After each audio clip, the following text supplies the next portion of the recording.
A hollow conducting sphere of inner radius r1 and outer radius r2 has a charge q on its surface. A point charge minus q is also placed at the center of the sphere. First bit, what is the surface charge density on the inner and outer surface of the sphere?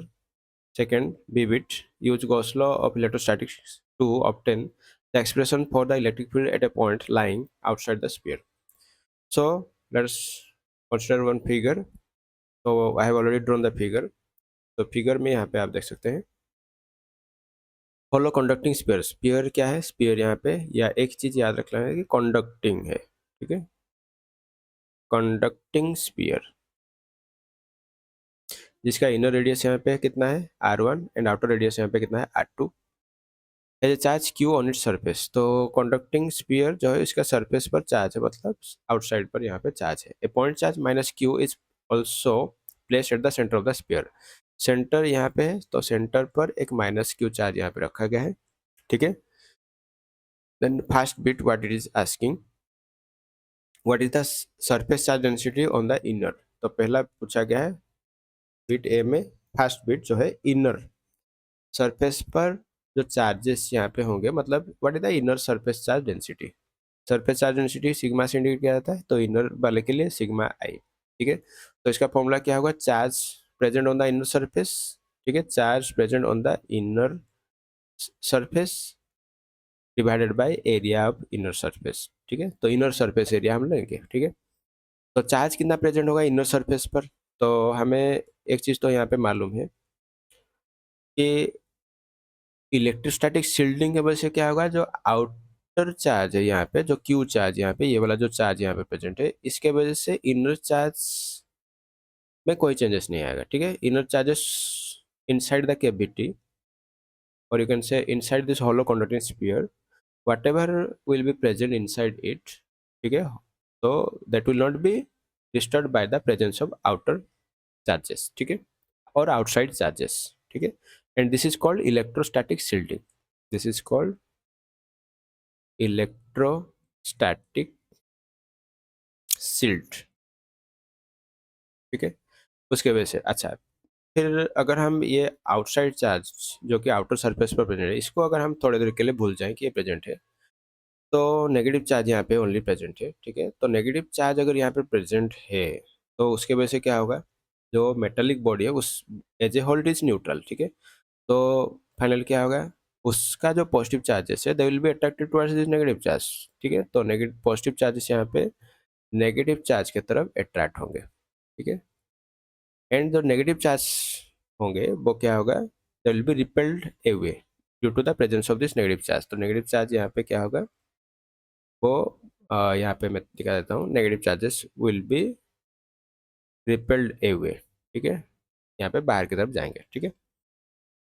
कितना जाएंगे, कितना अंदर आएंगे, ठीक है, कितना positive charges यहाँ पे इनर सरफेस पर दिखाई देंगे और कितना आउटर सरफेस पर दिखाई देंगे, ठीक है।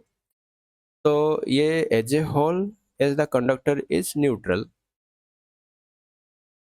ठीक है। तो उसमें ये बोला जाता है कि अगर माइनस क्यू चार्जेस यहाँ पे प्रेजेंट होते हैं तो कितना चार्ज इंड्यूस होगा, प्लस क्यू चार्ज यहाँ पे इंड्यूस होगा इनर सरफेस पर, ठीक है।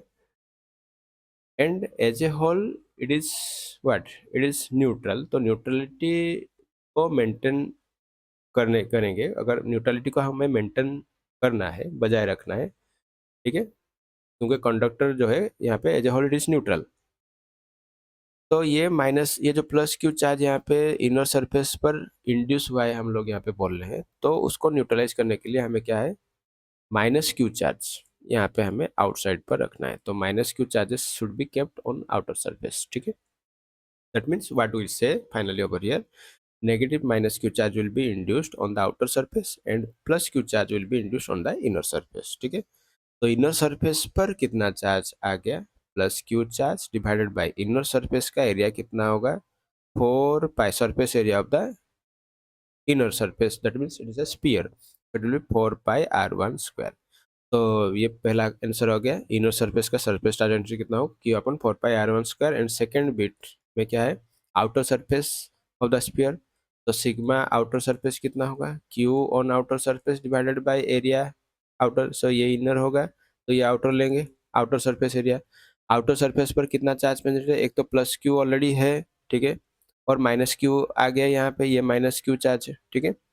तो प्लस क्यू ऑलरेडी है, तो टोटल चार्ज कितना होगा, प्लस क्यू माइनस, और यू कैन से plus minus Q, that divided by surface area कितना होगा, 4 pi r2 square. So it will be q minus q divided by 4 pi r2 square. ठीक है, this is the surface charge density on the outer surface, ठीक है। Then second bit यहाँ पे B bit में आके क्या पूछा गया, use Gauss law of electrostatic to obtain the expression for electric field at a point lying outside the sphere, ठीक है, स्पीयर के बाहर, ठीक है। तो उस केस में हम लोग क्या करेंगे, तो उस केस में जो स्पीयर यहाँ पे, उसी स्पीयर को अगर हम लेंगे,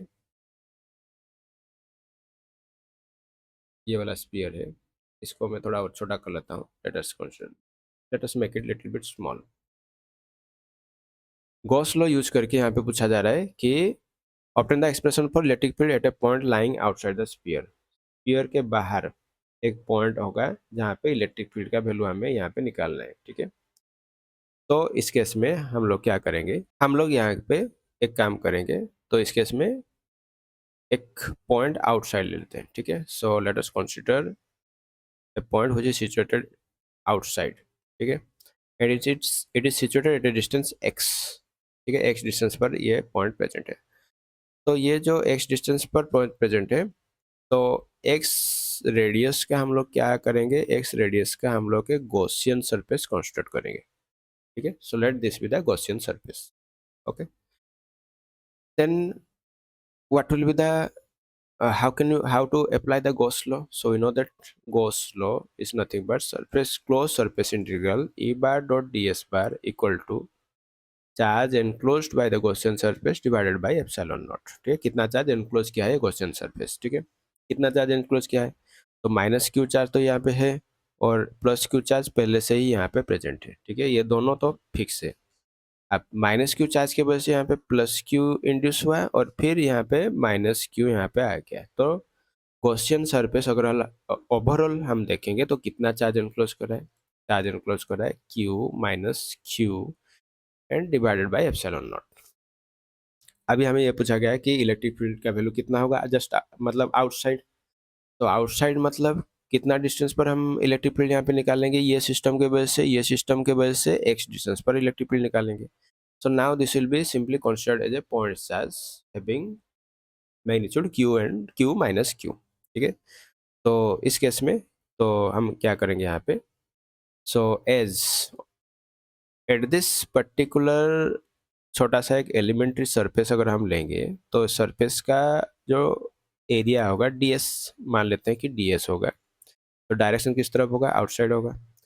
एंड ये जो q माइनस क्यू हमें एज्यूम करें कि ये पॉजिटिव है, तो उसका भी डायरेक्शन किस तरफ होगा, इस direction of the electric field will be towards right, ठीक है। ये ds का भी डायरेक्शन राइट साइड की तरफ है, और e का भी डायरेक्शन राइट साइड की तरफ है, so that means both are in same direction, then dot product will be how much, e ds cos 0, cos 0 का वैल्यू कितना होगा, 1 होगा, so that means e ds, ठीक है।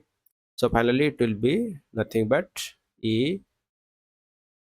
surface integral e ds cos 0 degree equal to q minus q divided by epsilon naught।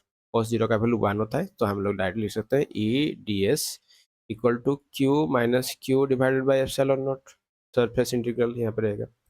अब electric field यहाँ पे हम एज्यूम कर लेते हैं कि एक्स डिस्टेंस पर कांस्टेंट है, तो ये कितना होगा, E surface integral D S equal to Q minus Q by epsilon naught, and what is the surface integral, that means it indicates the overall surface area, मतलब ये ds को पूरा इंटीग्रेट करेंगे तो हम फाइनली क्या मिलेगा, पूरा ओवरऑल सरफेस एरिया मिलेगा। So it is nothing but 4 pi x square equal to q minus q divided by epsilon naught। तो फाइनली इलेक्ट्रिक फील्ड का वैल्यू कितना आएगा, so electric field will comes out to be 1 by 4 pi epsilon naught x square into q minus q, or it will be nothing but q minus q by 4 pi epsilon naught x square। So this will be the electric field, so this will be the electric field, this one, okay।